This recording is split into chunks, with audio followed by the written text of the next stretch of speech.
welcome. Today we're breaking down a really powerful and, let's be honest, often dangerous figure in public life, the politician of bigotry. Using our source material as a guide, we're going to look into the mindset, the tactics, and the ultimate price a society pays when division is used as a political tool. It's a heavy topic for sure, but understanding how it all works is absolutely crucial. But before we really get into it, if you could please take just a moment to subscribe and turn on that notification bell, it would be a huge help. And of course, liking this explainer and leaving a comment really does support the channel. Your engagement means the world. Okay, with that, let's get into the political figure at the heart of our analysis today. Someone who uses bias and prejudice not by accident, but as a deliberate instrument for gaining and holding on to power. So here's our roadmap for today. We've got 5 parts. We're going to kick things off by defining exactly what we mean by this type of politician. Then we'll dig into the ideology that really fuels them. After that, we'll expose their playbook for power, look at the societal fallout that follows, and finally, we'll consider a pretty stark historical warning about where this path ultimately leads. All right, first up, let's define the bigoted politician. Before we can understand their impact, we need to have a crystal clear picture of who this archetype is and what they represent, based directly on the analysis in our source text. So what's the key takeaway here? It's really that combination of open bias and a rigid, imposed ideology. This isn't about some subtle preference or a hidden agenda. It's a political strategy that is loud and proud about taking sides. They are unapologetically biased for their supporters and deeply prejudiced against anyone they can label as an other. And this worldview they have, it isn't flexible. It's a hardened, unshakable ideology that they genuinely believe should be the law of the land for everybody. Now, let's look at how these tendencies create this sort of chain reaction. It all starts with that simple act of taking sides, which of course is fueled by that open bias we just talked about. This bias then gets its justification from their rigid ideology, which they feel this almost moral duty to impose on everyone else. And the result? Well, you can see it right there. It creates this incredibly unstable and precarious political climate where the very foundations of democracy, things like fairness, equality, open debate, are put under direct threat. It all cascades from that first, seemingly simple act of creating an us and a them. Okay, let's keep going and see how this all builds. We're going to shift our focus a bit now, moving from their external actions to the internal engine that drives all this behavior. We're talking about an ideology that's built on a deep, simmering sense of indignation. So what is actually going on inside their heads? Our source material really lays out a clear progression, a path to radicalization. It doesn't just happen overnight. It starts with indoctrination, usually early on, into some kind of extreme belief system. And this isn't just a political opinion. It becomes a total, all-encompassing worldview. Then that worldview, it's reinforced over and over and over within their own echo chambers, which seals them off from any different or challenging points of view. The end result is a leader who isn't just dogmatic, but someone who is utterly convinced of their own moral superiority. And when you think you're morally superior, things like negotiation or compromise, they start to feel like a betrayal of your sacred principles. This quote from the source really just gets to the absolute heart of how they see themselves. It highlights a holier-than-thou attitude. And it's so important to understand that this isn't based on any kind of consistent, genuine ethical framework. No, instead, it's what the text calls a distorted piety. It's a performance of morality. It's used to justify their actions and to claim the moral high ground, no matter how many ethical contradictions they have to ignore along the way. And this is exactly where that distorted piety becomes such a powerful political tool.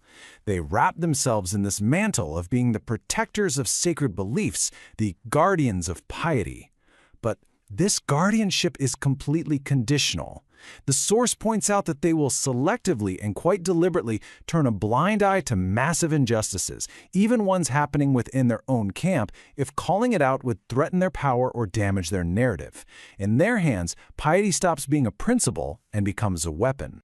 So that brings us to our third section, the playbook for power. I mean, how exactly do they turn this ideology, this righteous indignation, into actual tangible control? Well, our source identifies a very clear, very repeatable set of tactics. Let's break this playbook down. Step 1 is all about controlling the narrative. They use media platforms to constantly shape public perception, feeding their base a steady diet of curated truths. Step 2, silence the opposition. When criticism inevitably pops up, they misuse their authority. They use all sorts of legal and bureaucratic tricks to just exhaust their opponents, to tie them up in knots and push them into a kind of legal limbo.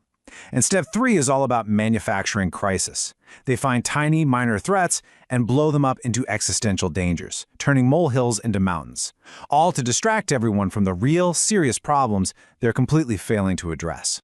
And here you can see exactly how language gets twisted and weaponized in that playbook. See, in their world, there is no such thing as legitimate criticism. Scathing commentary isn't seen as a valid critique. No, it's framed as a dangerous threat to the nation. Biting satire isn't just a form of social commentary, it's a deliberate attempt to provoke hostility. And simple dissent, the lifeblood of a healthy democracy, is painted as a malicious attack designed to fuel division. By reframing every single form of opposition this way, they try to make it seem completely illegitimate. So you have to ask, what is the cumulative effect of all this on a society? Because the playbook doesn't just win power for a little while. It fundamentally corrodes the social fabric itself, leading to a really widespread and dangerous erosion of trust. This chart breaks down that devastating fallout. And look at the biggest piece of the pie. 40% is the normalization of extremism. That happens because the constant manufactured outrage actually shifts the entire window of what's considered acceptable political debate. Ideas that were once way out on the fringe start to feel mainstream. And that directly fuels public disillusionment because people just lose faith in the whole system. As that happens, free speech begins to erode because genuine debate becomes either too toxic or just too risky. And all of this creates a deep, deep antagonism to the very idea of compromise, which makes a functioning government almost impossible. This chart really shows you the dynamic at the heart of that decay. Just notice that inverse relationship. As the tendency for exaggeration, for manufacturing outrage, just skyrockets, the space for what the source calls free reign in public debate absolutely plummets. Honest, nuanced conversation just gets crowded out. The real issues get completely lost in all the noise, and the public square transforms from a place for sharing ideas into a battlefield. So where does this all lead? Our final section draws on a very stark warning from the source material, framing this whole thing not as some new phenomenon, but as a recognizable historical pattern, one with a predictable and often tragic trajectory. The source lays out this clear cause and effect chain reaction. It all kicks off when authority is abused and any diversity of thought is crushed. The immediate effect of that is public trust in key institutions. We're talking courts, the press, government itself. It just begins to vanish. They lose their revered status. And once that trust is gone on a massive, widespread scale, the final step is taken. The public essentially revokes the government's legitimacy, which can lead to profound instability and even total breakdown.